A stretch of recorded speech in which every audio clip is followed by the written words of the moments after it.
Yes. Hello. I'm here. Hello, Thomas Potts. Yes, you are first. Yes, the mic is on. I was just kind of distracted. Hello, Cinnabon. Hello, number one sci-fi. Hello, Tubian.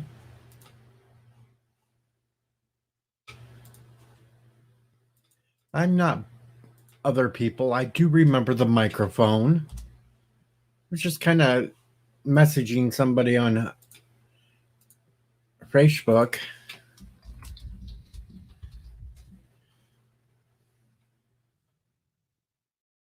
Throw that up there in case anybody wants to jump in. You know, it's one of those days.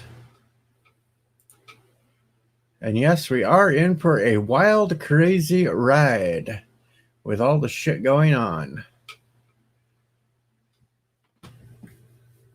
At least the stock market went back up some today. Hey, it's a good thing, I think. Hello, Rambling Canuck.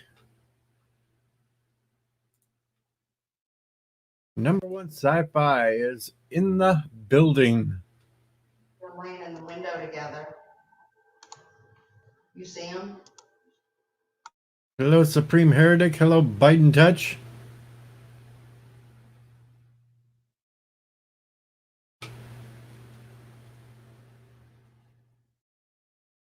Oh, you can say it here too, again. You can say it here because I'm not 1,000 subscribers, so YouTube has no reason to throttle me because they're not making any money off me anyway. Yep, my Corona. My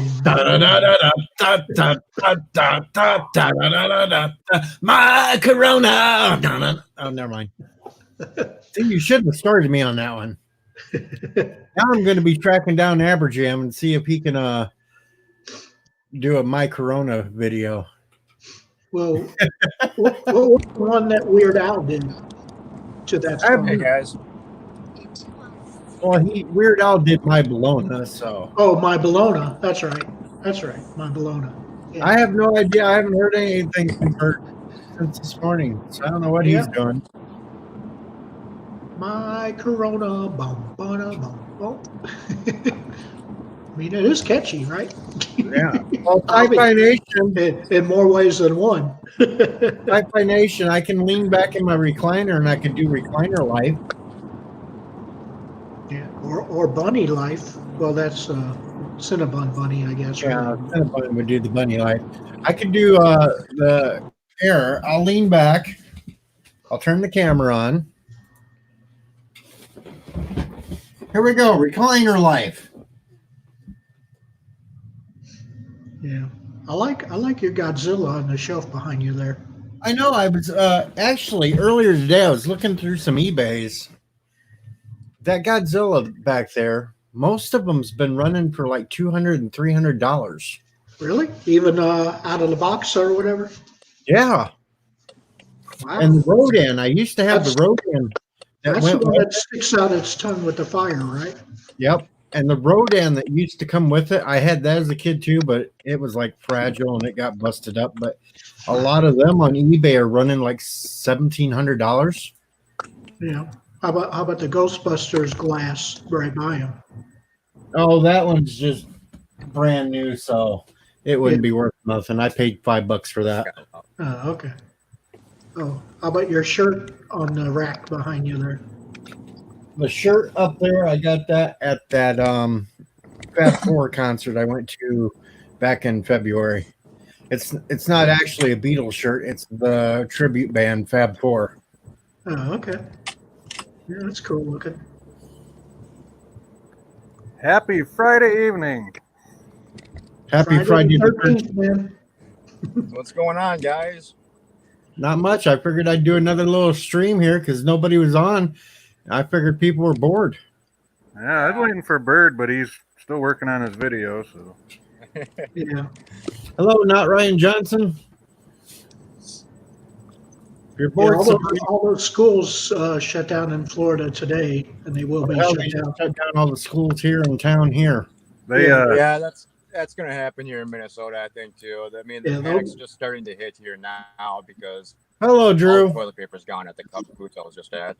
Yeah. Yeah, our governor last night at 11 p.m.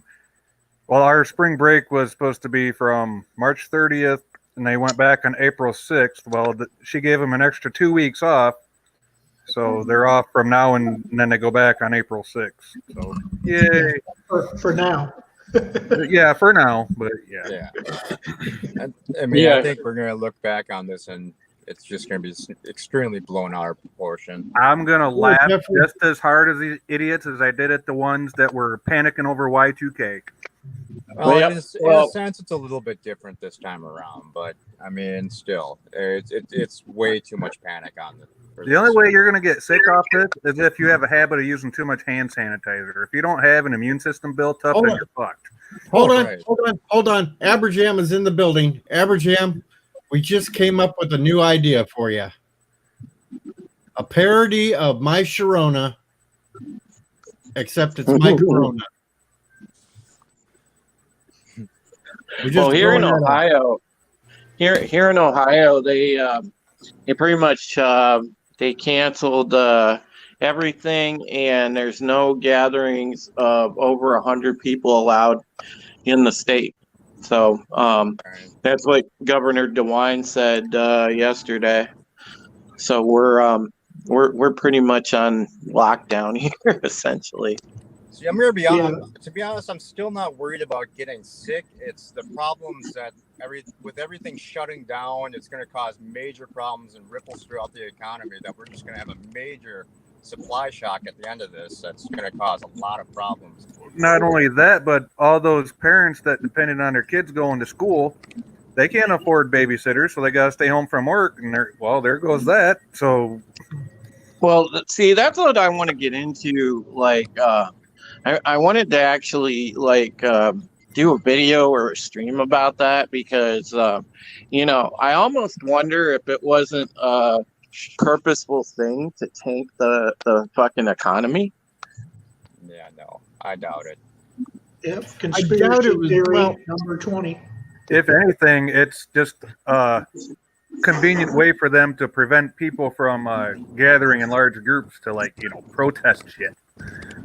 Which Well, yeah, we love that's to do. nice. So That's a nice side effect of it. At least those fucking loons won't be around.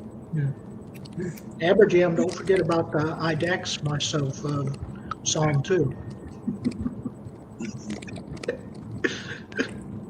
That reminds me of that fucking video game, man, The Division. Because I dusted that off. I was playing it the other day for a little bit, and I'm like, yep. Hey, DJ, This can you story play line- your video now, by the way? What?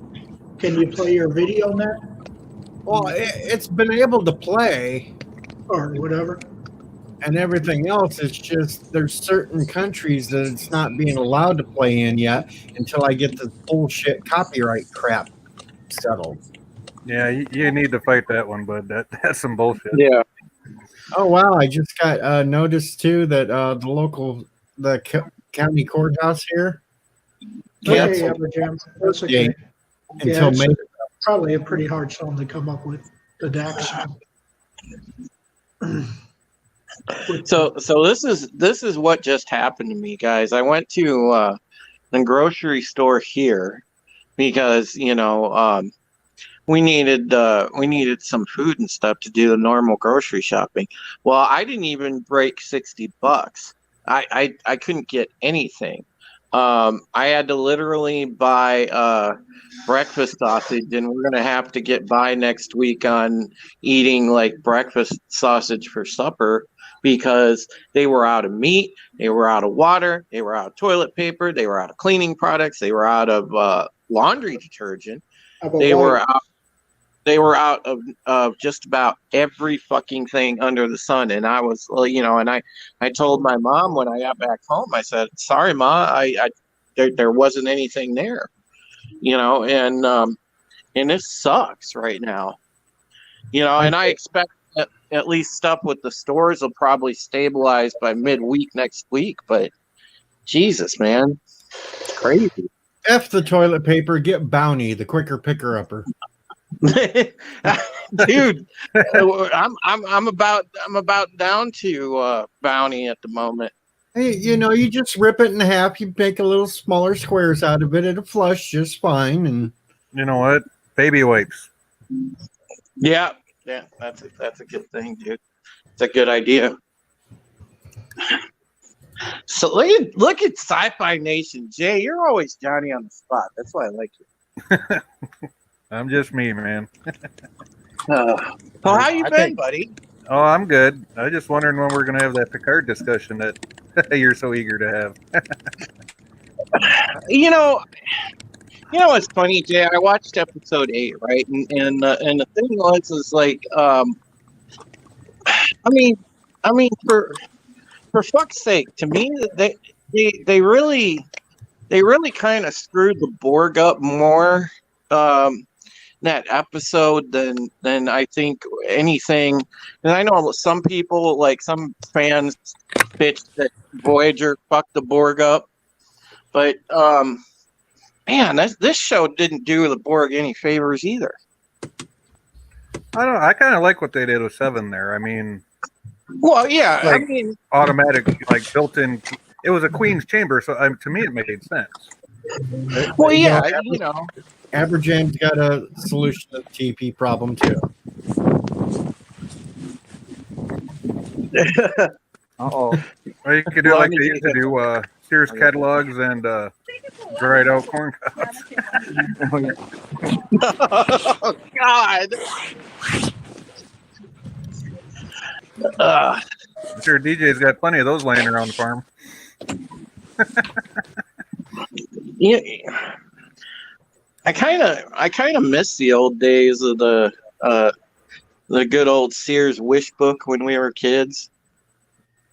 Oh, here That comes would- Bird Prey to tell me I'm taking his stream time.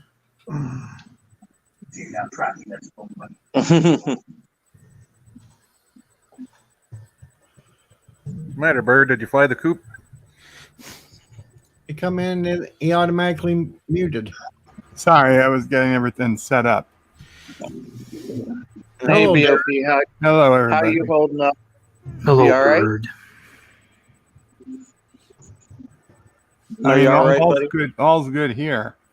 Good. I've just been working for Okay. 2 days on a Picard review. Yeah, I got back. I went to that Comic-Con in Cleveland, which ironically is the last event that they had in the area publicly, and ever since I got back from that thing Monday, boy, I'm telling you guys, I've had like a chronic fatigue problem like all week, and it's not just con lag. Man, I thought for a while I felt like shit, man. I thought I was like coming down with something. I didn't think I was getting like the corona cooties. I just thought I was getting sick. But, yeah, I've had a real problem with like fatigue this week. I always get crud when I go to cons. I don't know Yeah, how long we'll be on Cinnabon since Bird's almost getting ready to do his stream, which I totally forgot about. No, DJ, I got at least an hour. Oh, okay, well, an hour to ramble here until he's done.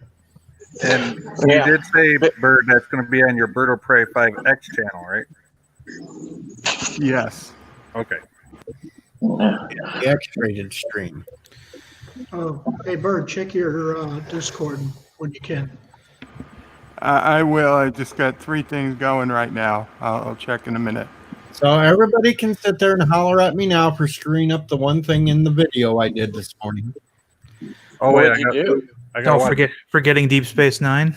I actually had the damn picture too. It must have been because it was 5 o'clock in the morning. I don't know what the hell I was thinking. I know why you forgot it. Because I had everything lined out in a file so I could just mix them and then sit there and try to adjust them so the pictures would come out right with the song and everything. I don't know what the hell I was thinking. I screwed that one up. But I'm not redoing it because that was Yeah. a pain in the ass to get that much done. Oh, wait, I know Yeah. that Bird's waiting until 8 o'clock to go on. He wants to go head to head with Action Our Comics. That's what it is. It's not that. I'm waiting for my video to render. I know why DJ forgot Deep Space Nine. Why did Hey, I I bet forget you- Deep Space Nine? Because you hate Deep Space Nine. No, I actually like Deep Space Nine. Yes, we could make a song called Bird Killed the Video Render. The one I don't like the most is probably Voyager. I'm teasing, of course, very poorly. I might add. Yes, we meet again. Well, there is Hey, an I was going to say there is a song by Autograph called "Turn Up the Radio," and Yeah, Abraham could call it "Turn Up the Renderer." I tell you, The radio is an awesome song, man. Lori Loaded uploaded a video today that was a really bad splice between, I think, Star Trek Picard and I'm sure it's probably that Isaac Asimov movie with Will Smith. And iRobot. Robot. something like, yeah. And I'm like, my response was one word: weak. And he got real triggered by that. He felt the need to respond. It's like,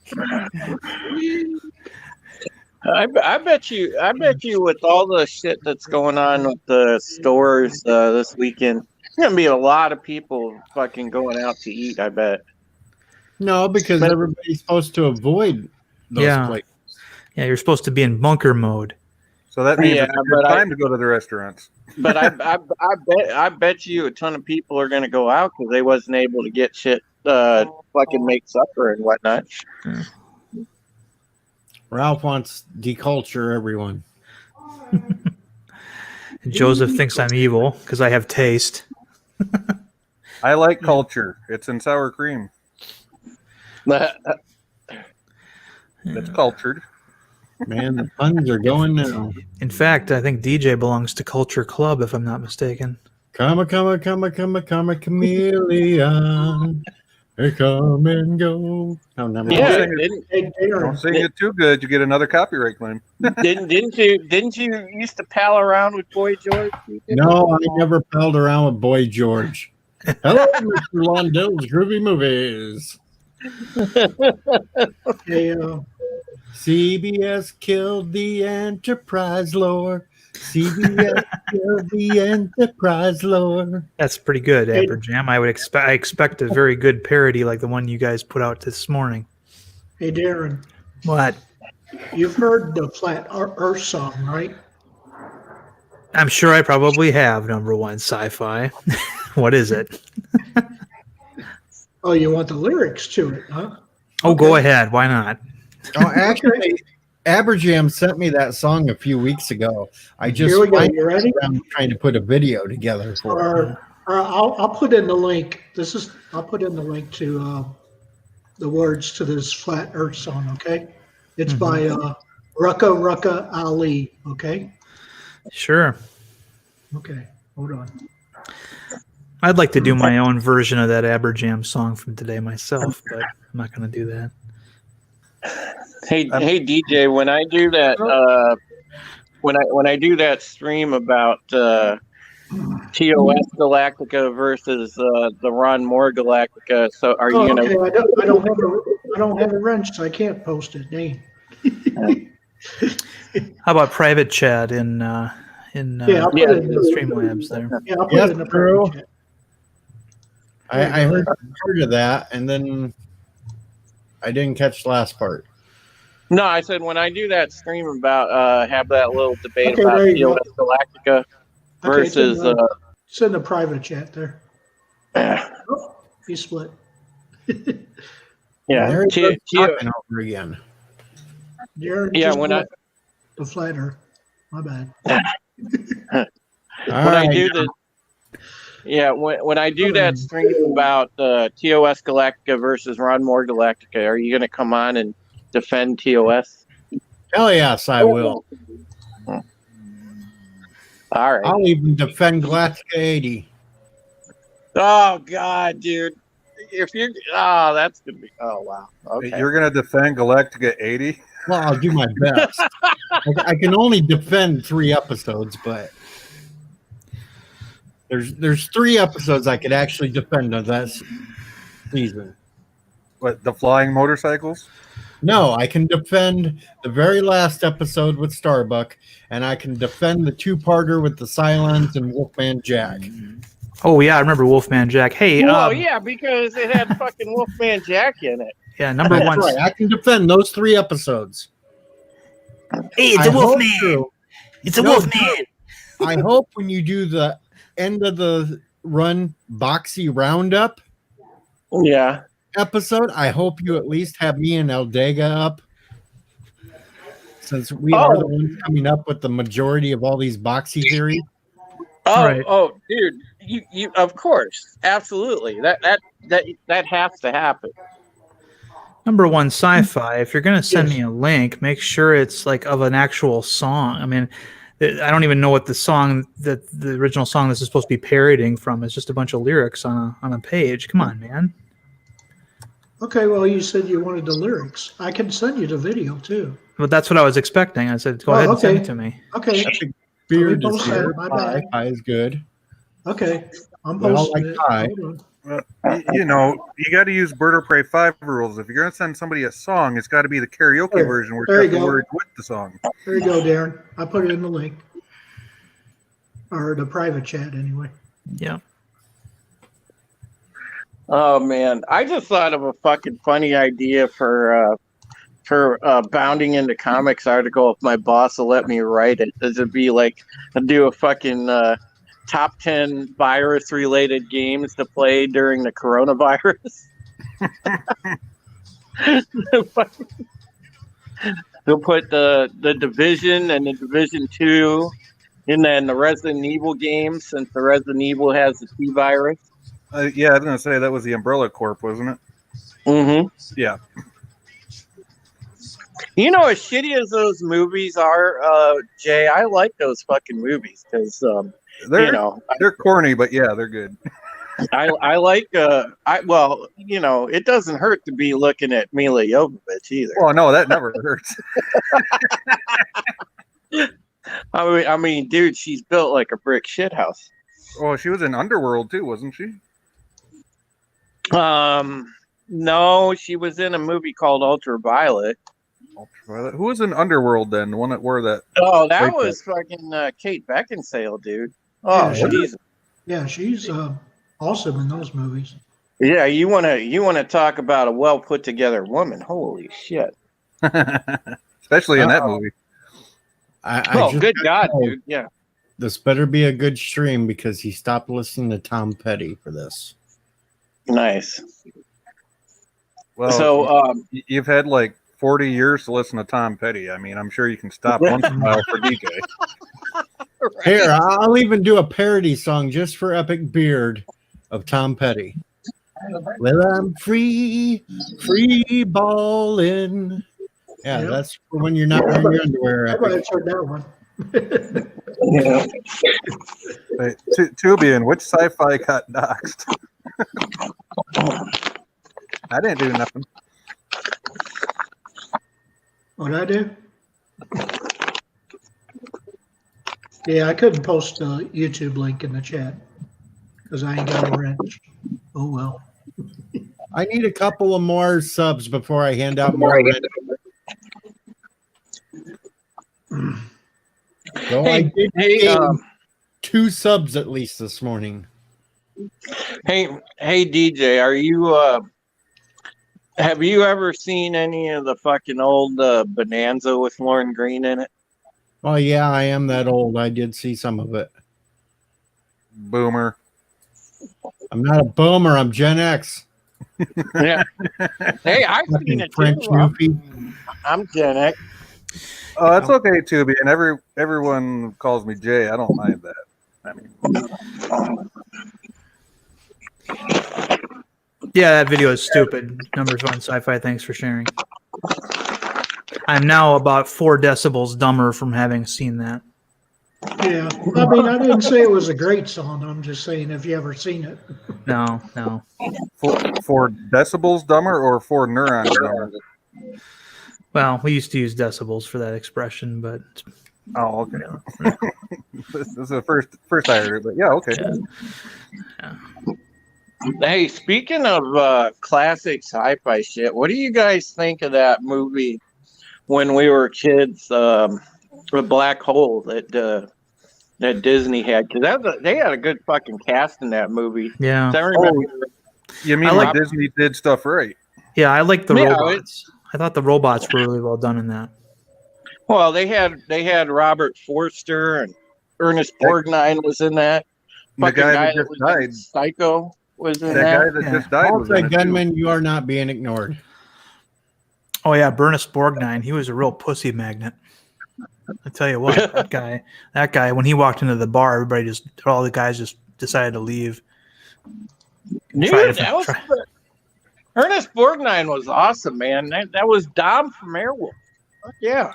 Exactly. Yeah. He was Yeah, in an he was old in- World War II Navy movie too. I can't He was remember in the the name. Poseidon Adventure. Yeah. Yeah. Oh yeah, I forgot about that. Yeah, he was in the Poseidon Adventure.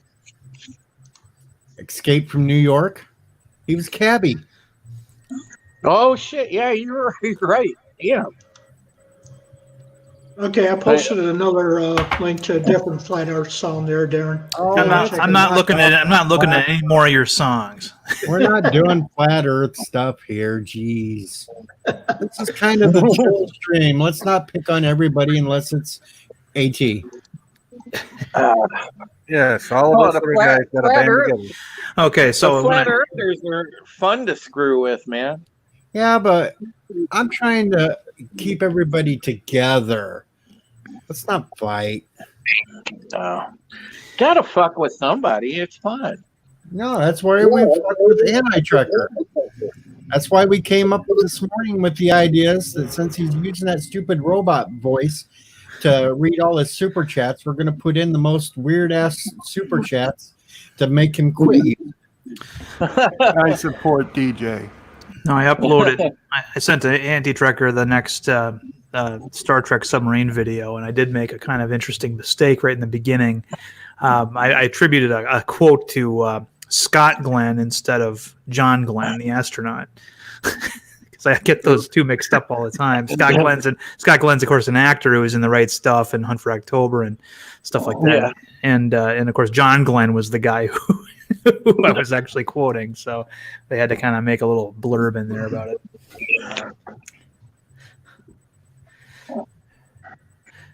And sorry, Joseph, no Canadians up here.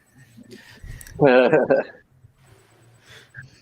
and Doug McKenzie, eh? What you talking about? See, I can't even talk. It's Friday. No, everybody said super chat Anti-Trekker stuff about having his female robots having sex with him, Me Too, and all that, and he'll finally give up using that stupid thing. Well, I thought of. Go ahead. Oh, I was going to say, I super chatted him the other night, said something about he shouldn't be using this 3D printer for printing out fleshlights. And I kind of wanted to just send a super chat that said something like, ooh, ah, right there, fuck yeah, or something like that, just to see what the robot female voice would say. well, they had some good ideas on DJ stream earlier today. Yeah. I knew a guy at work one time who came to work wearing a t-shirt, black t-shirt with white letters that said something like what I just said. Only it was attributed. The quote was attributed to Sasha Grey. Nice. Segueing off of fucking Sasha Grey, it was funny. One of my buddies DM'd me a little bit ago and said we should do a stream about the cracking on the Twitch thoughts. And I'm like, oh shit, that'll be a good one.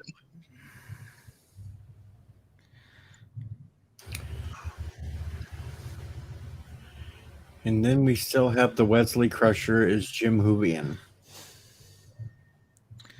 I'm still ready to get into a debate with somebody on that too, because On what? on the whole Doctor Who thing, because I can pick Well- apart that last episode like crazy. Well, I bailed on Doctor Who pretty much.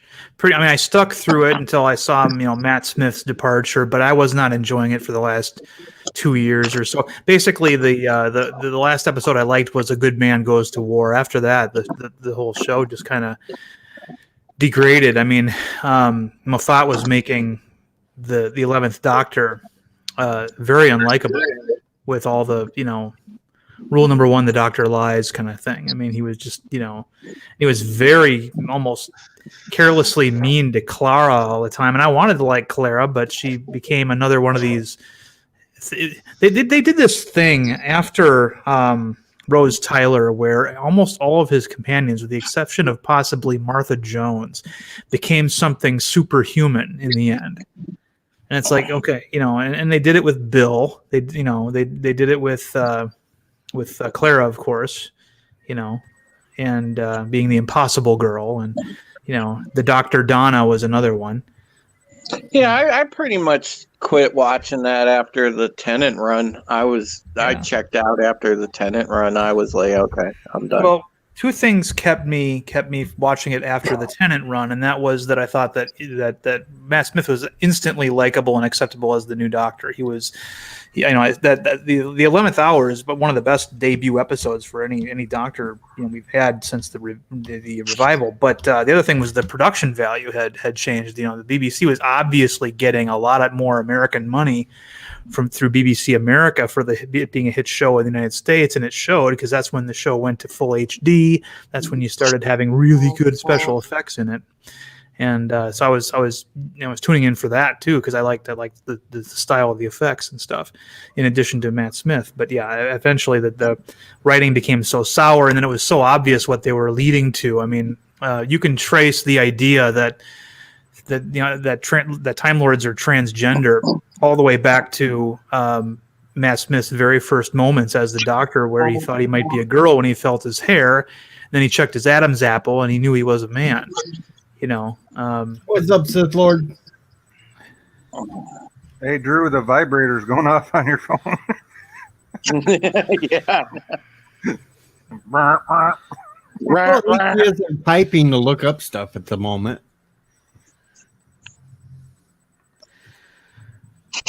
But I mean, it was first suggested that it was a possibility right when Matt Smith regenerated, and I just assumed he was delirious, because they had well established that sometimes the Doctor is a little bit crazy initially after a regeneration. But then Neil Gaiman sort of solidified the idea.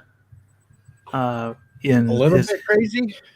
Well, yeah, I mean, sometimes they go comatose, sometimes they go insane. It's weird. Alan Baker tried to kill Perry. Yeah, but I mean, like when Eccleston turned into Tennant, at first he was okay, but then all of a sudden he had to kind of go into a coma for a little while, and I think the fifth Doctor also had a little bit of a nap time as well, and so I mean, until they put the celery stick. Yeah, something like that. but he woke up. But yeah, the episode "The Doctor's Wife," written by Neil Gaiman, which was the one where the TARDIS became they put the soul of the TARDIS into a woman named Idris, and so now the Doctor was able to talk to the TARDIS as if she was a person and stuff. That one was the one Neil Gaiman wrote, where he creates a character through dialogue called the Corsair, who flip-flopped between male and female, and that's why AT keeps a blue phone booth in his garage. Something like that. Nice. Yeah. So anyway, well, this last episode of Doctor Who completely ruined everything, to where Time Lords do not get their power through the vortex anymore. Right. Rassilon and Omega had nothing to do with any of it anymore. Mm-hmm. Yeah. Yeah, it's what you do when you don't have any ideas, and you don't. I mean, Chibnall claims to have been a lifelong, Who fan, but nobody would want to do this to something that they love, and it's one of the worst things that anybody who's given the temporary custodianship of a franchise or an IP can do, is to tell the long-running fans, the ones that have been there from the beginning, that everything is wrong. You know, The only reason why he did it is he Yeah. wanted it to rub it in the faces of Mhm. everybody and say yeah, the doctor could be anything and everybody. And he Yeah. wanted to show that it was a girl before, it was a Mhm. minority before, it was yep. this. Oh, exactly. Yeah. That was the only Well, reason wasn't why the he whole did it. point of having different doctors like Mhm. the fact that the doctor had to like literally like be a different person in each iteration? I can't remember the reason, but there was a reason for it. Yeah. Yeah. And you know, comic books have been dealing with this kind of shit for a long time, and of course, everybody, the mainstream media, kind of ignored it. But now it's happening in television, and so people are starting to take notice of it more. I mean, I can remember, it must have been about 15 years ago. Marvel published a story called Truth, you know, which was about it basically kind of sullied the Captain America story, you know, the origin, where they established that there was another guy before Captain America that took the serum, and he happened to be a black guy, and you know, so there was this black Captain America running around before Steve Rogers that nobody knew about, and you know, and it was all based on the Tuskegee experiment, which was you know, and you know, the problem is that they wanted you to think that they experimented on the serum to perfect it on a bunch of black men as guinea pigs. Well, you know, racism doesn't really work that way, because they would never risk giving a racist who hates black people isn't going to risk giving a black person superpowers.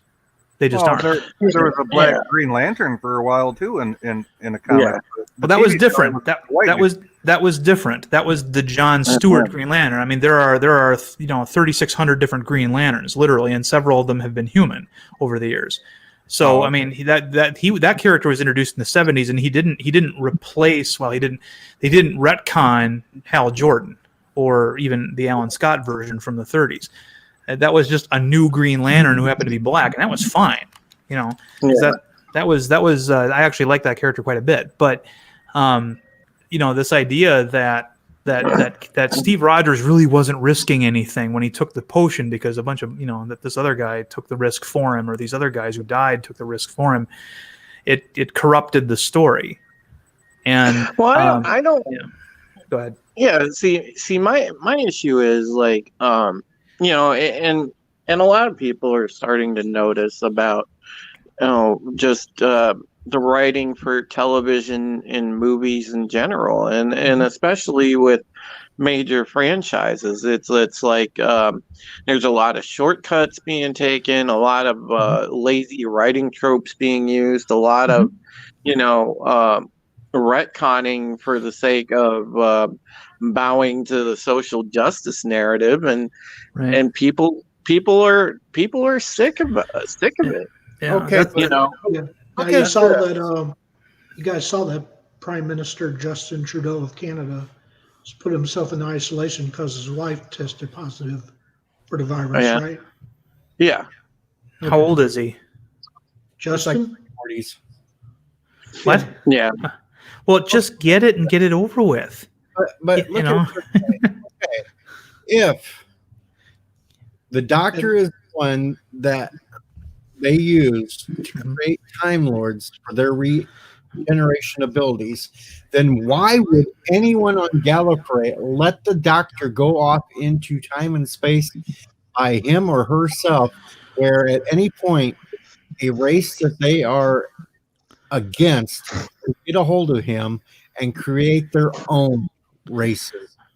Well, because they forgot it, right? According to the whole premise, the reason why the doctor didn't know any of this because everybody forgot about it. Yeah.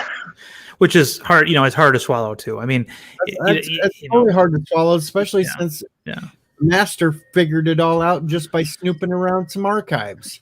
Yeah, it's not very good. You're absolutely right. They took something that was great, that had stood the test of time, and they mangled it. They deformed it. And you know, any Whovian who's upset has a legitimate gripe as far as I'm concerned.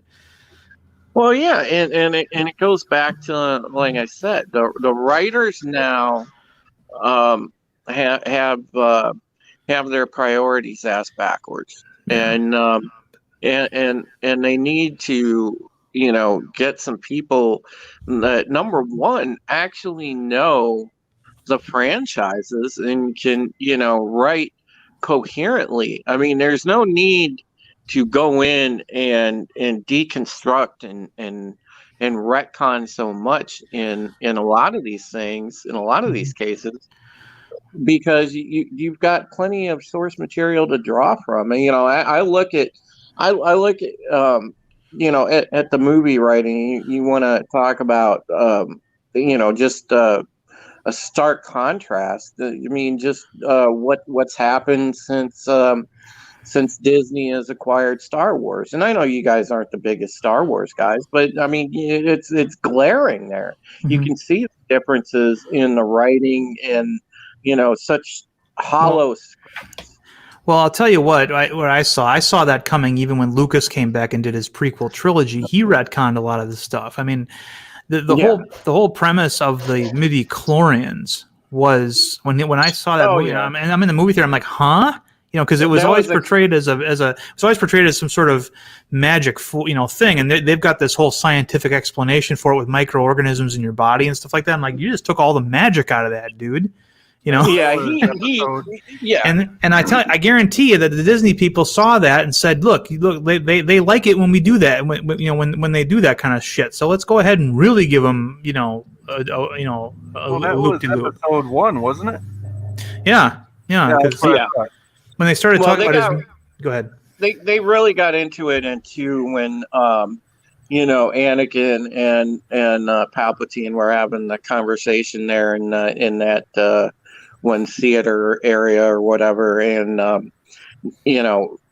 Palpatine explained the whole midichlorian thing and all that, and it was really stupid, and I think even Lucas knows that he made a boo-boo on that. But but the thing is like I said, Disney took the trash writing to another level.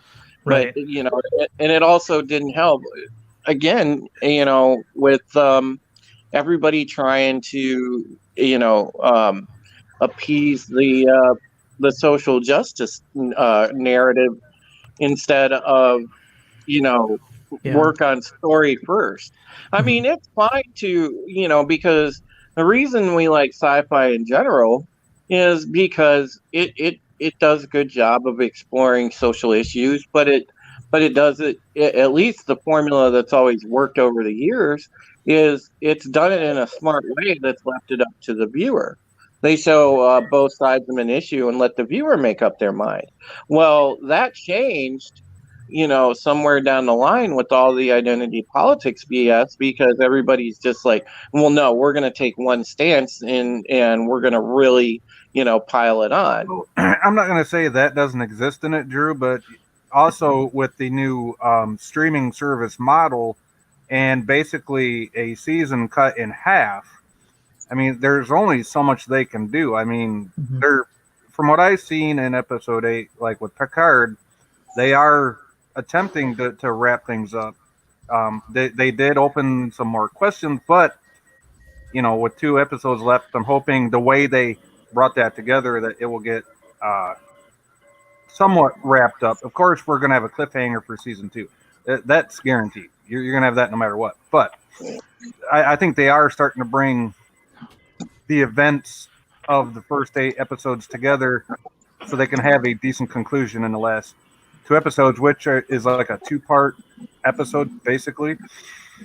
Yeah, and to be fair, Jay, I can see that, because like I was watching it, and I thought, okay, at least they're trying to make an attempt. Right, and that's all I'm saying is at least they're attempting to do that. So I mean, they could have done a lot worse. It's clear though, when it comes to STD in particular, and also Picard, that the people behind these shows are basically glancing at memory alpha at best. That they're not even aware when they've already thought up something that's already been thought up on, and that the characters in the show should already recognize that. So, for example, the civilization that was able to push stars around, move stars, right? Well, there was the Dyson That was- Sphere creators, Yeah. in TNG. So I mean, Yeah. it's not like it's not. Yeah, but I hadn't mean, been thought in of before. yeah, in the first, Yeah, but- in the first season of TNG, they established an ancient empire that could move stars, and that should have been the first thing Picard, thought of when somebody presented that idea to him. It's like, oh, you mean like the Tychon All right. Empire or whatever? You're right. I'm not You know. saying the writing can't be better. It obviously can. And Yeah. as far as needing to get people in there that know the stories, that know the canon, that know the characters, that definitely needs to be something that needs to be improved on. I'm not denying that Yeah. at all. Right. Yeah, But then- I and mean, then- but then the other thing that kind of bothers me when I was watching Picard was don't the weapons have stun settings anymore? Why do they got to be killing everybody? Well, You she know? looked at him and said, "Those phasers are on kill." And Picard said, "I recognize the sound." Yeah, but I mean nobody uses it. Nobody stuns anybody anymore. It's like that was one of the things that was kind of a hallmark. You could have gunfights that didn't really have the repercussions of gunfights, compared to the westerns on TV at the time. Well, I think what it was is they were, coming to protect them, and they were set on kill anyway. So Right. Yeah, there was I mean, one of the big turnoffs of Picard to me that I don't like is there's way too much cursing, gratuitous gore, and way too many deaths. Way too many deaths. I mean, that's just not my Star Trek. Cup of tea. And that's a major problem that I've had with the show from the get-go, especially like it seemed to have ramped up as we've gone on, and yeah, that's a concern for me because it doesn't. Alexander Brooks. Hey, Darren. Okay.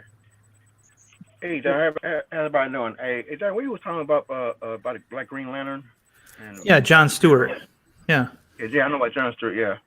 What you were saying about him? I just came in. Well, John Stewart. I mean, the thing that people don't a lot of people don't realize about Green Lantern is he wears a uniform, not a costume. There are many other Green Lanterns. There are Green Lanterns in the universe. So I mean, it's one of the superhero concepts where it's okay to show somebody else wearing the costume for a while, or at least And in the 70s, there was a real surge of superheroes that were of black. To sort of take advantage of Black various things that were happening in pop culture at the time. So that's when Luke Cage came out. That's when Blade came out over at Marvel, and then you had over on DC side they had the biggest one was the John Stewart Green Lantern, who was different than Hal Jordan. He wouldn't wear a mask, even though the man you could still tell he was black without the mask. But I mean, he was like Marvel. Yeah, he was a Black Vulcan, Black Lightning. They all had the word black in their name for some reason. Some of them. But because they didn't know they did not know what to call them because they put black and they were trying to put black. Black kids like me saying involved. That's why they put black in it. But one thing we all hate about as black folks, all the superheroes was not powerful enough like Superman. Superman's the most powerful superhero out, and anybody get close to him is no, because I know, like Black Marvel. Like Blue Marvel. I'm sorry, Blue Marvel is one of the most powerful black superheroes. He's that red of Superman. Yeah. And a lot of people ask, when they create Avengers and anything, how come they put nobody black besides Falcon in there? They can take on Thanos, something like that, and kind of wonder, and they finally put Black Panther. But everybody know Black Panther's not. His technology is great. We all great. You see and everything, but still, he's not. Power in Thor and the Hook and anything like that. And you kind of wonder if he's racist or something like that. Because I don't. Well, hold up. I was going to say, Storm would like to have a word with you. Yeah, but I mean, Storm's ability to control weather is great, but she's not. And she was worshipped as a goddess in Africa for a while. But she's not like Thor. I mean, Thor is an order of magnitude more powerful than she is. Well, Thor was an Asgard. She can Yes, lighten and win, and that's it.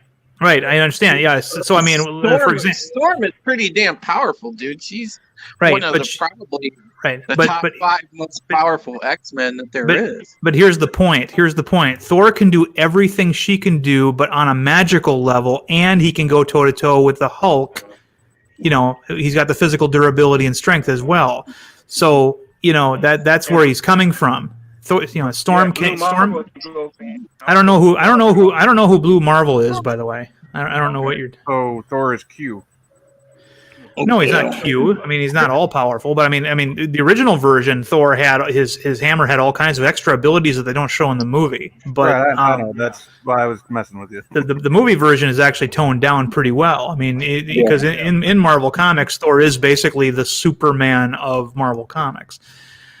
And but as far as really powerful black superheroes, you know, the thing is, nobody's gonna be in the DC Comics is gonna be able to match Superman unless they have like a black Kryptonian that I'm not aware of. You know, they have. They do. And like I said, what I was saying. Okay. Because I know Black Marvel. Okay, Black Marvel is that version of Superman. He was created back in the early '60s during the Kennedy years. Okay. And he was a guy. They created an experiment. They're trying to duplicate the Steve Rogers and the Captain America serum. Right. Okay. And something happened to change, and gave him superpowers as Superman. Right. And vulnerable to light and everything. Well, he had to wear a mask. He had to put a mask on because they didn't. John Kennedy didn't realize that he thought he was white. Gotcha. And, so make a long story short, when they found out he was black, they told Kennedy and the administration told him to retire. So we cannot have a most powerful. We can't have the strongest person in the universe at that time to be a black superhero. See, that sounds like a story that was written recently by an SJW. Because I'm serious. Look up black. It's in YouTube. Look up Blue Marvel. Blue Marvel. Blue Marvel. Okay, I will look up Blue Marvel. And he's a scientist. He's smart, well educated, and he's wearing a blue outfit and a white helmet. And he had a white cape on. His name is Blue Marvel. Now, in DC, they have several. One black superhero named Icon. Blue Marvel's first appearance was in 2008. That's what I thought. He was created recently by an SJW. He's exactly what I thought he was. It was an example of someone trying to undermine continuity and try to put racism where it didn't originally exist. And that's the kind of stuff we don't. That's the kind of stuff we don't like. He was created. He was created by the guy who created the Underworld. Okay. That black guy. Yeah. See, you can create awesome black superhero characters without having to say that they're created by a racist world or that they were kept down by a racist world. You can do that. You know. Yeah. I mean, you know, that's that. He did it, but he didn't put it as the guy trying to be. He's not AJW. He's not. He's nowhere near that. The whole premise of him being told to retire is all based off of that kind of idea, establishing institutional racism within the superhero community. That's what we're that's the kind of thing that I generally don't like. But no, he looks like a cool character. I just wish he didn't have that kind of an origin. But here's the bottom line, and this is like, and I'll use a good example here. Like, there seems to be this train of thought where and it probably goes back, Darren, to about that time you mentioned, to about 2008 on, where it's like all this stuff is being created with these specific origins, where you take, for example, like when we were kids and we watched G.I. Joe. If you want to talk about actual organic diversity in a team composition, you had it across the board in spades with the Joes, because there was There was blacks, there was Asians, there was You know what I wanted from G.I. Joe when I was a kid? what's that? You want to know what I wanted from G.I. Joe when I was a kid? What's that? The F-14. I didn't care about race or color or none of that when I was a kid. You know. Oh, I had that, dude. With I did too, but I'm just saying I didn't care about all the, you know, what race are they, what religion are they? You know, I didn't care about that then. I don't care about it now. Just show me a good story. You just see what I'm trying to differentiate here is organic diversity versus forced diversity, and we've moved into the era where it's now forced diversity instead of organic diversity, because you can write an original character and you can have them be a person of color or an Asian character or a female character. It doesn't matter. If you just give them a really good backstory and everything else, you're good to go. And that's a prime example of that. A prime example of that is TOS versus Discovery. To be quite honest with you, right? Well, but still, I mean, all due respect, I mean, TOS, I love TOS, but how they treat Uhura and over here, how come the only person on there who never sat in Captain's chair? On two people never sat in Captain's chair, and that's McCoy and Uhura. And there's several books. They have McCoy in the. Sulu was in the captain's chair a couple times. Yeah. I can hear you. Oh, I said Sulu was in the captain's chair a couple times. Yeah, I'm talking about Uhura. I'm talking about Uhura. Yeah. Well, Uhura wasn't a serving line officer. I understand that. I'm just saying. I'm saying if she was, she could have been serving line, like all these trying to be, or in movies, but she got an age, as senior now, they could have done something like that. May change her appearance. Like look what happened in Star Trek 3. I mean, such a Spock. Everybody was talking about Spock. She stayed behind. Why? They had nobody else to do. Because she had a cute butt. That's why they did it. Okay, now I want to go back to my original topic of the whole live stream for a second, because I want to show you a video on how we're in for a wild ride. Right, Jeff, I really want to show this one. What'd you do? Did you modify the tractor?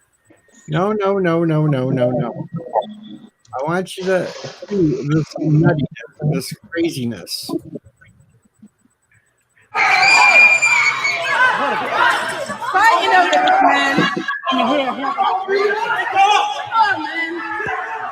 Oh God!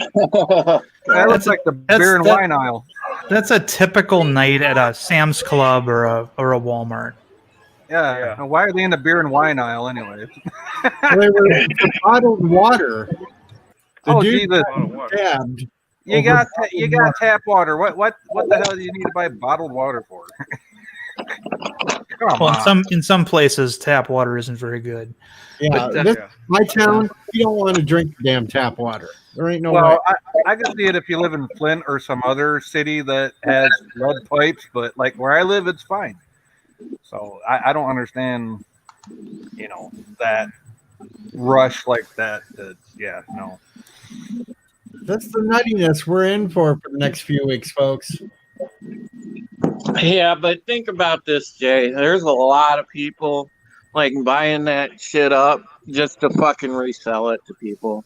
Oh, they are. I mean, Nestle has a bottling plant like 50 miles from where I live. They bottle water out of a natural spring for pennies on the dollar. It's not filtered, no nothing. They bottle it into these plastic bottles that are claimed to be filtered, and they sell them for $1 or more a piece. So it's like, come on. Yeah. Crazy. And it's one of those portable plants where if the contract runs out, they can pack the plant up and have it on a new site in less than a month. Yeah, and the thing is, bro, is these fuckers are going and buying shit up at the stores and fucking reselling it to people like $3 a bottle. Oh, I know, it's ridiculous. I don't know. There's something that Darren shared. Okay, so this is page 2 and this is page 2 and 3 of the comic book that I did back in 2005. Now, did you write it or do the graphics or what? I wrote it and then I hired an artist and we worked on it. Okay. So as you can see, the first superhero I depict is this character here, Silverwing, who happens to be an older black gentleman. Sorry, and I had to do a lot of research on this to see what had been done before and what had worked before with other characters. So, I'm not just throwing stuff around when I talk about black superheroes here. I've actually created them myself.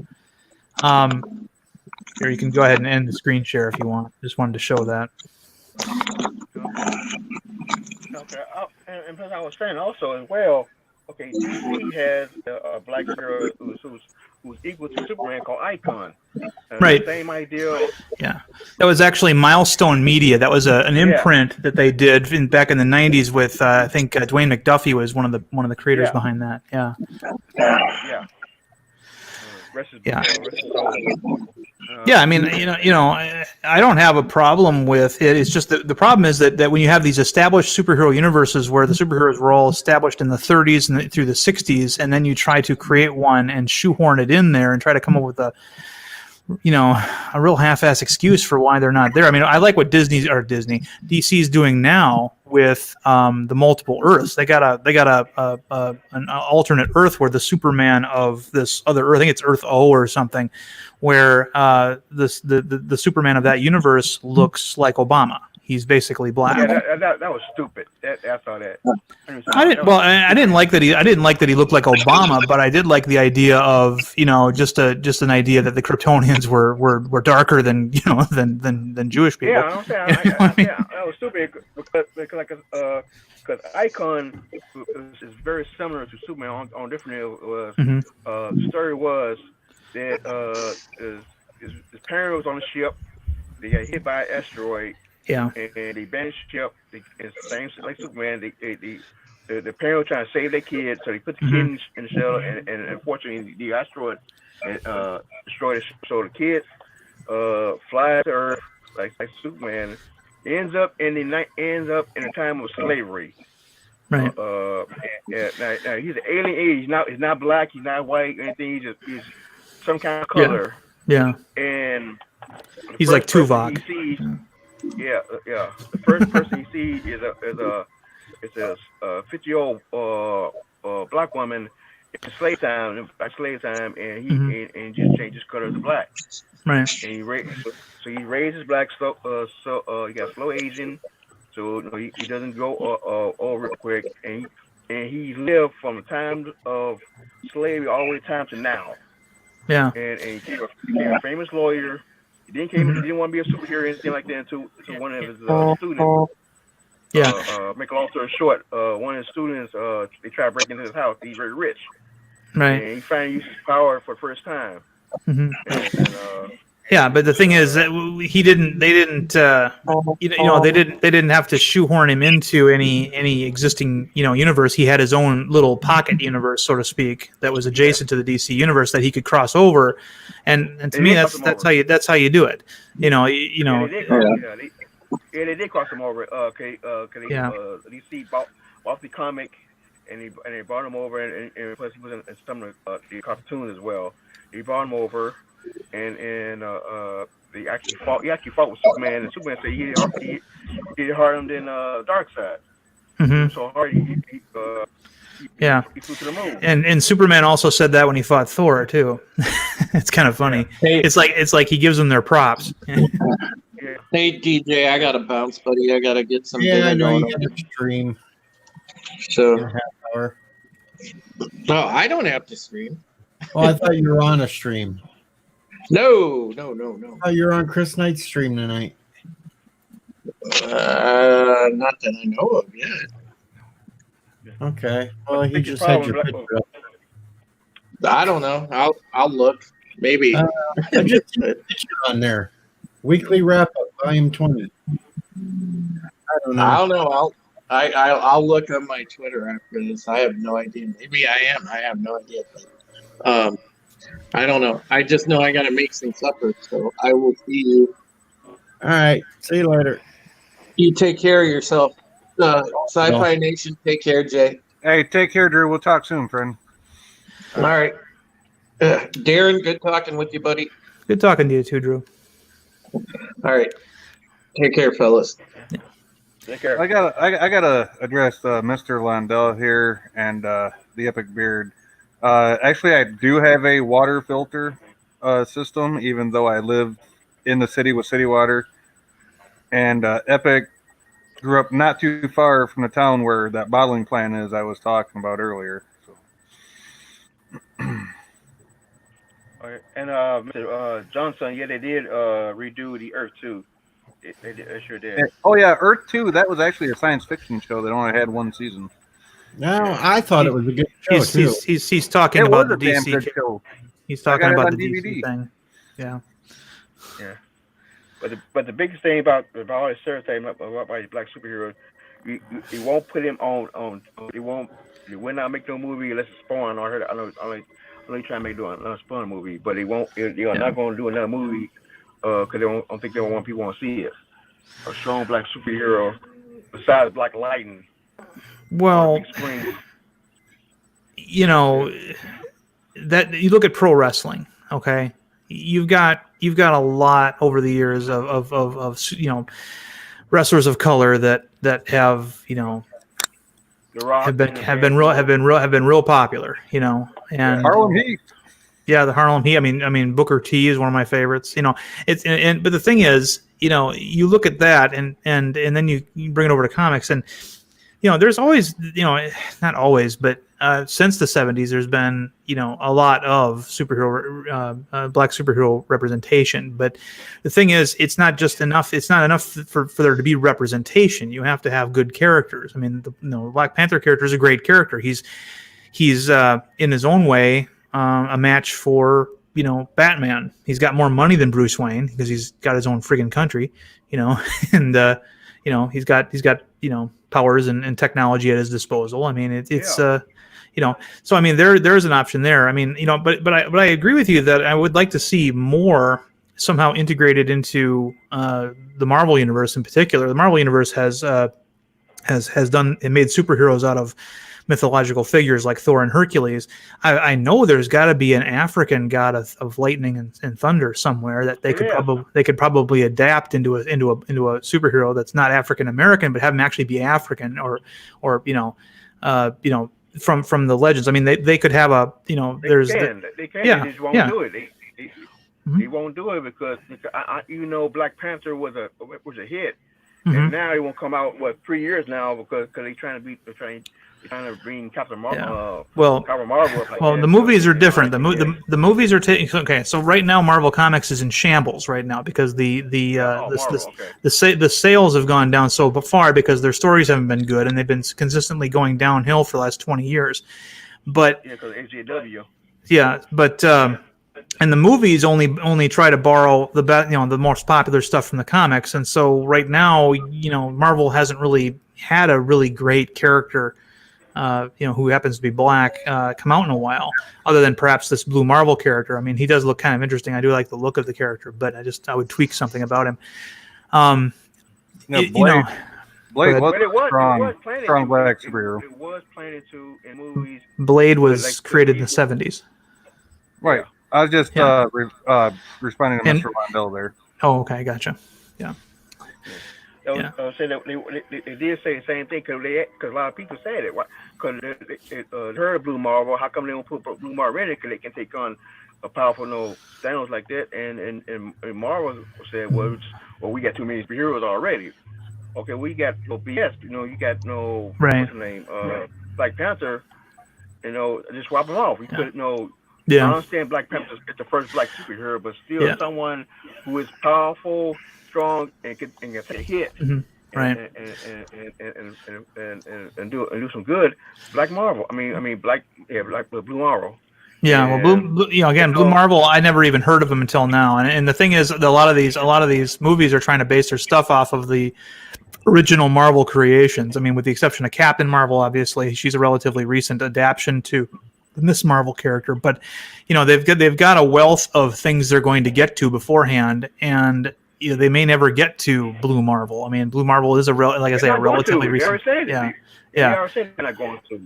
So I mean, there are some characters you're just not going to see movies made out of. Like, for example, I would love to see an Alpha Flight movie. Alpha Flight was a Canadian superhero movie or superhero team in the Marvel universe, but they've got to come out with Fantastic Four and then reboot the X-Men and all kinds of things before much more popular team books than Alpha Flight before they ever get to. But they worry about. Everybody might be what they call comic book dry. The same thing they do with Star Trek. Excuse me. Well, Hey, good news. I've got some good news. Okay. World Health Organization has announced that dogs cannot contract COVID-19.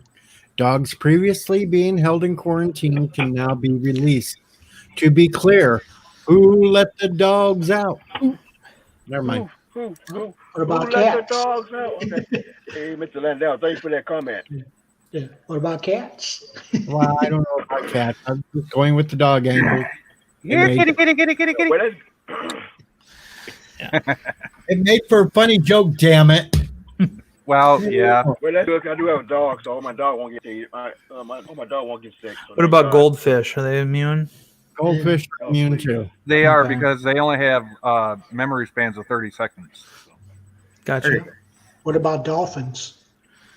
Dolphins No, dolphins are highly intelligent creatures. You can't. No, they're not. They're stupid. Oh, You ever don't see- you watch No. Sequest, Darren? You, Come on. you ever see a hospital built by a dolphin? Come on. No, but Oh, I've seen them Darren. blow up ships when the Russians put bombs on them. Okay. Whatever, Yeah, man. Darren. Yeah. I'm a surface gas as you, but let's see. I'm but to see. I can tell you right now, we still use dolphins for landmines. You know what I mean? Yeah. I just like to tweak people when they say, "Oh, dolphins are really intelligent." Yeah. Yeah, okay. Then why don't they grow opposable thumbs? You know what we're talking about. Yep, I know what you're talking about. I mean, the symbol of the submarine service are called Navy Dolphins. So Yeah, you don't get your dolphins for nothing there. yeah, of course, the ones on the badge that we wear, the warfare designator, are actually the fish that was called dolphins. See, a lot of people don't know that true dolphins are actually fish. The animals that people are calling dolphins today used to be called porpoises, and their nickname was the bottlenose dolphin. And then so people just gradually started calling them dolphins. But the I wondered original, why they had two names for them. yeah, the original escorts of Neptune, for example, were the fish called dolphins, and the name that has become posh for those animals now is mahi mahi. So to be technical, porpoises are mammals, dolphins are fish. Right. Okay, that see, was- you just taught me something. So hey, Yeah. And that learn was something new every day. and because of that was done on porpoise, right?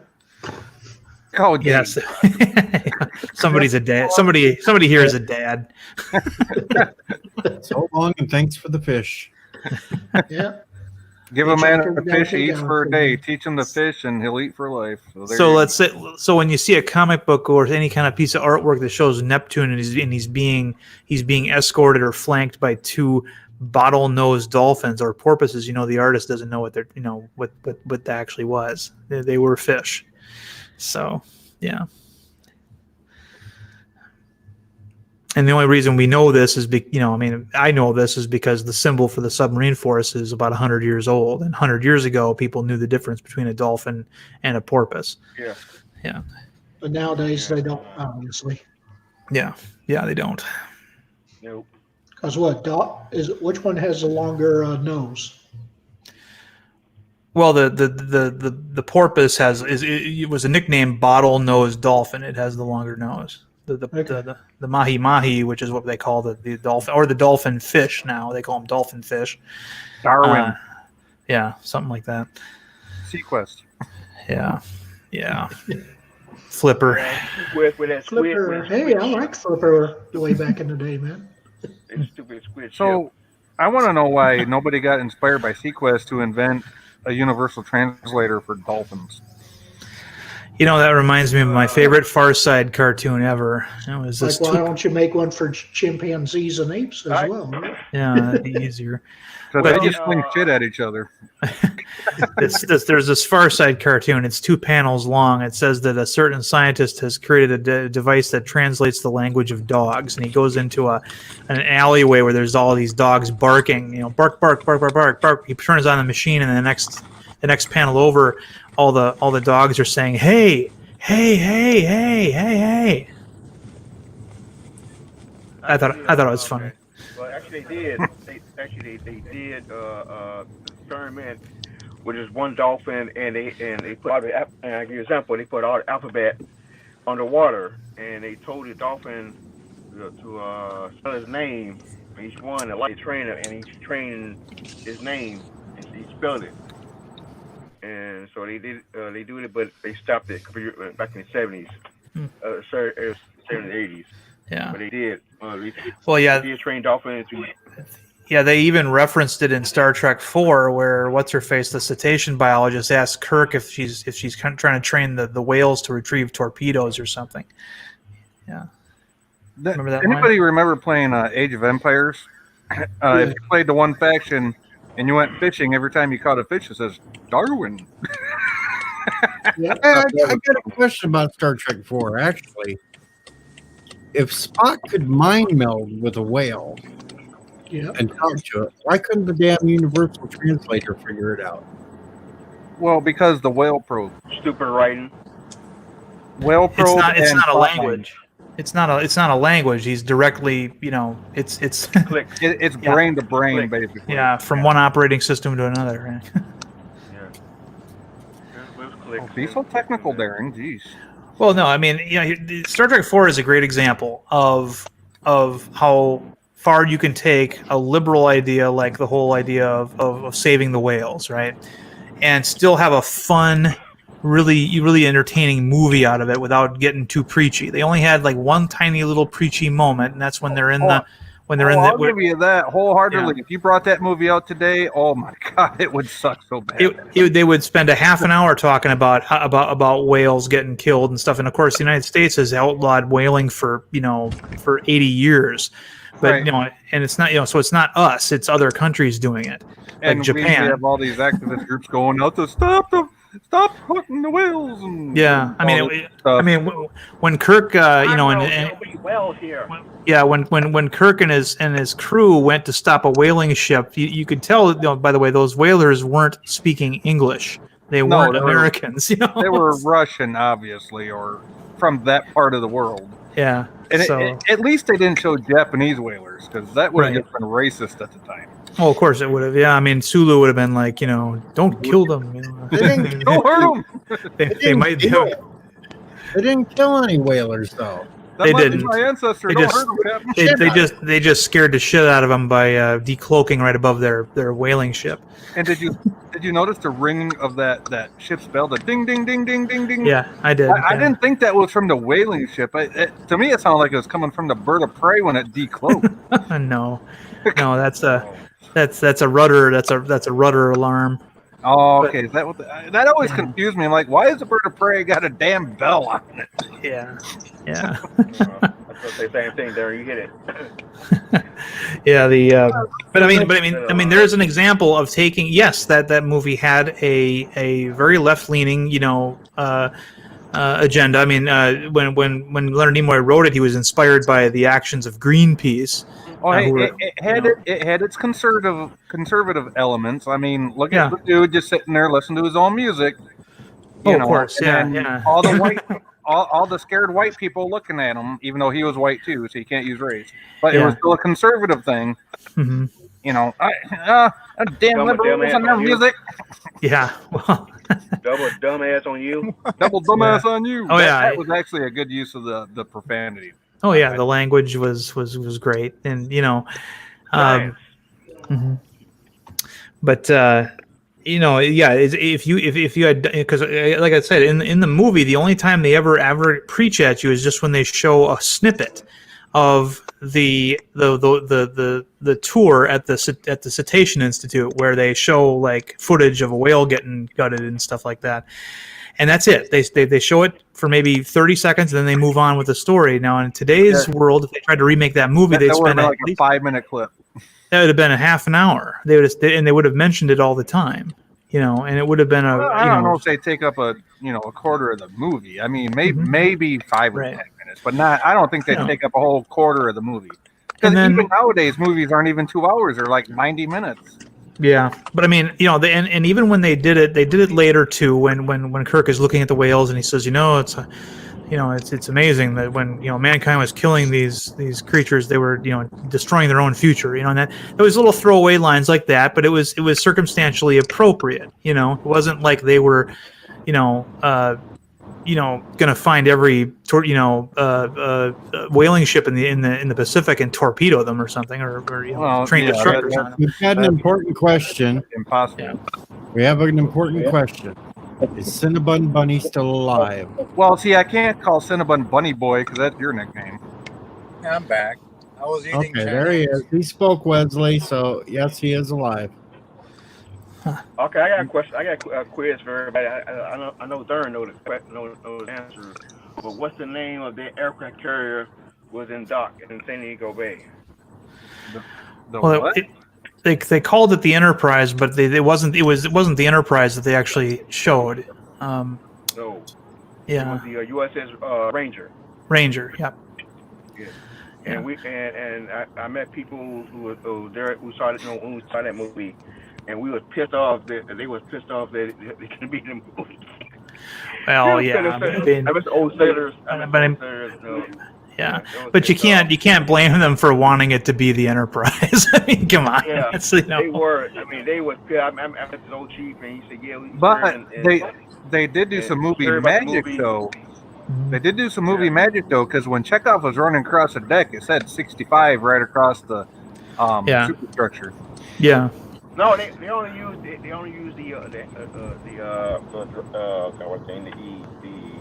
the plane.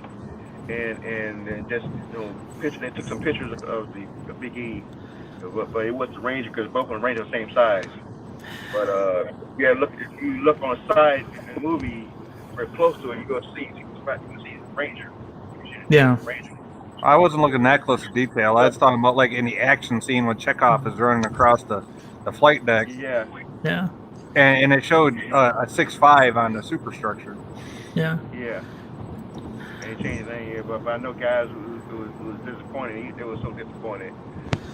Finally we get to be on Star Trek, and they was looking to see. They were so disappointed. And also that they tried. They say the movie tried. But the brass won't let them do it because they know they had to do it in the sea or in the Gulf. But they tried. They begged.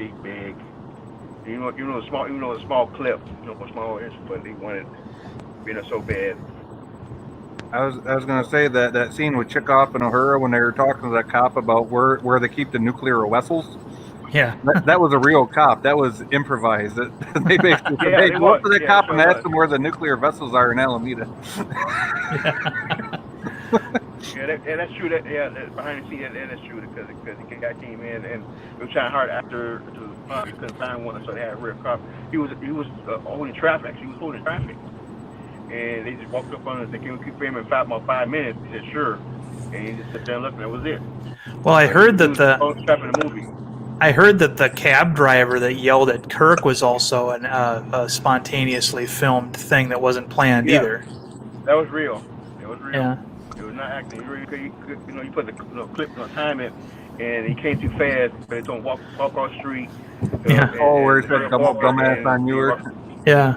Yeah. I tell you, when my dad lost his crackers when he saw that because we didn't see Star Trek 4 in the theater. We rented it when it came out on video, a year later.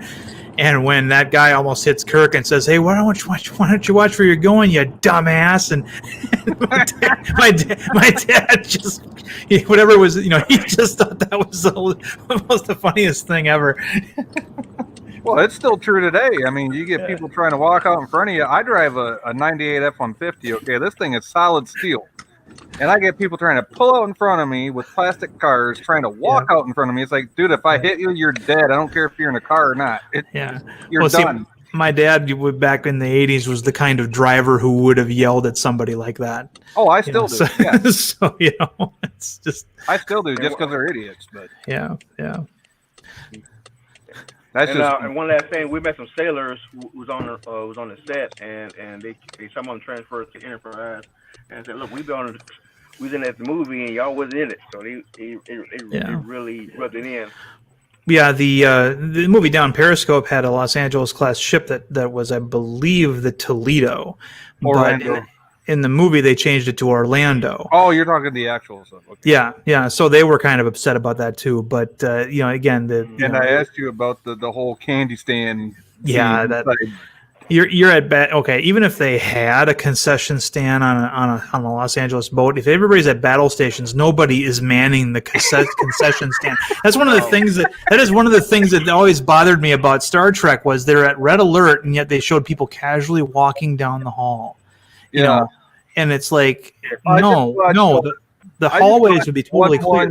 I just watched 11001101, the Diviner episode today. Yeah. Or last night, and it's like Data says this is not a drill, and people are just like la da da da da da. Yeah, they're casually walking. Everybody's calm. It's like, no, this is hustle time.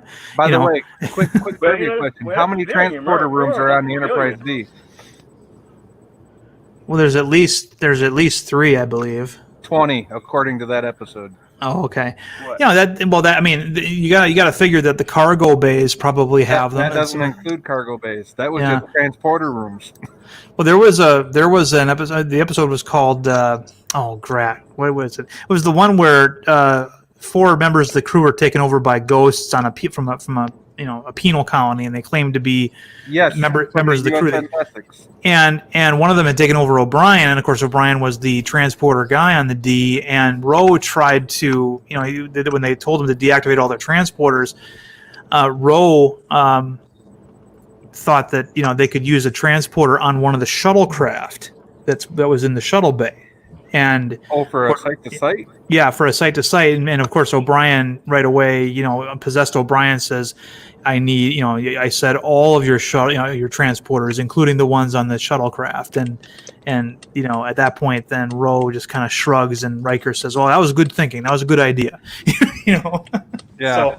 So we know that there's a lot of them on there, even if you don't count the shuttlecraft. But we know that the cargo bays had them. We know that there's one thing that bothered me with TNG.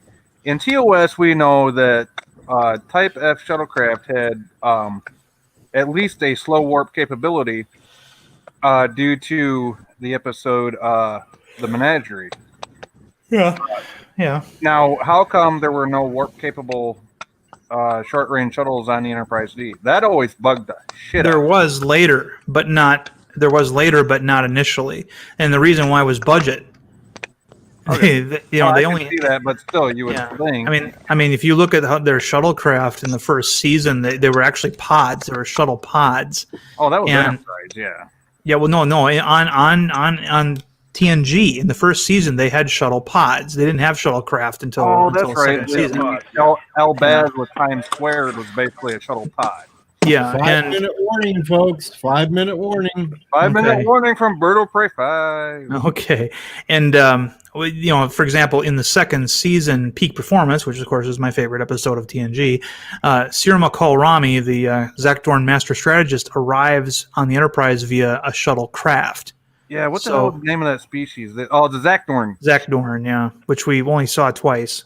Yep. That one and the one where they're tracking down that one Raider, that badass ship. Not the one from Gambit, but the other one. Yeah, he was the Quailor 2 quartermaster of the supply yard. Yeah, but it's kind of funny because I've often wondered, well, what was Sir McCall Rami, the master strategist, doing during the Dominion War? Was he part of a think tank? There was, you always wonder. The think tank were all mentally unstable. like we would call it mentally disabled. No, I'm not talking about those guys. That was a special little group of people that I'm talking about. Starfleet. I'm talking about Starfleet, the regular think tank, Starfleet. not the crazy augments. I'm talking about the CNC and Chief Naval Operations. Because if Starfleet was utilizing a guy like Sir McCall Rami for war games, you know dang well that he was probably involved in some of the operations and some of the strategies. But isn't it kind of funny though that those weirdo augments actually help win the war?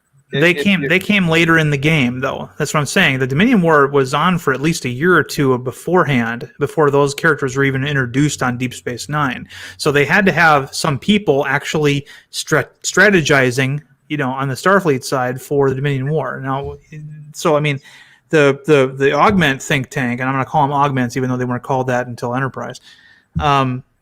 That was later. I mean, they were just in a hospital convalescing, basically, and trying to act normal up until that point. And what I really loved about that was Bashir was doing at that time what a lot of the states here in the U.S. were doing, which was closing down their state institutions and reintegrating people into society. Which I used to work, in the group home, so I really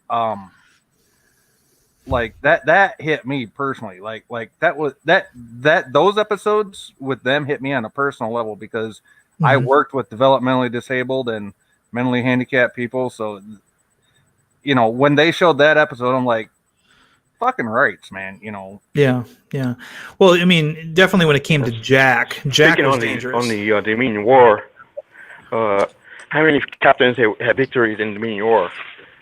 Well, we don't know. We don't know. I mean, one of the things that probably happened was all the mediocre combat captains died right away. The people that were, so.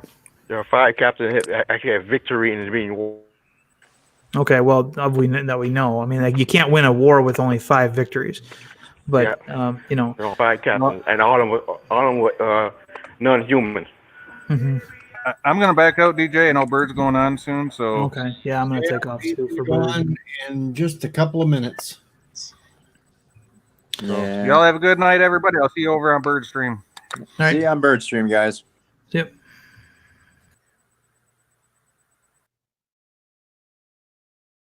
And another little reminder, I threw the link up in case any of you might have missed the music video. You go check that out.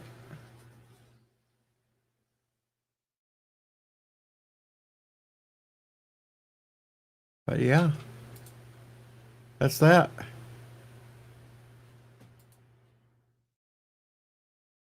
So I'm going to end the stream here. Thanks for coming by, folks. And Bird of Prey will be on shortly. Okay. Adios. Live long and prosper. And true untrue. Kapla. Computer, in program. No, but at least it's a link to his Bird of Prey 5 channel, and people can subscribe if they haven't, and get the link to the stream there, Thomas. Please. Oh, yeah. Okay. I almost forget. I will be on later tonight at the very around 10 o'clock, 10:30. So right. I forgot to everybody. All right. See you later.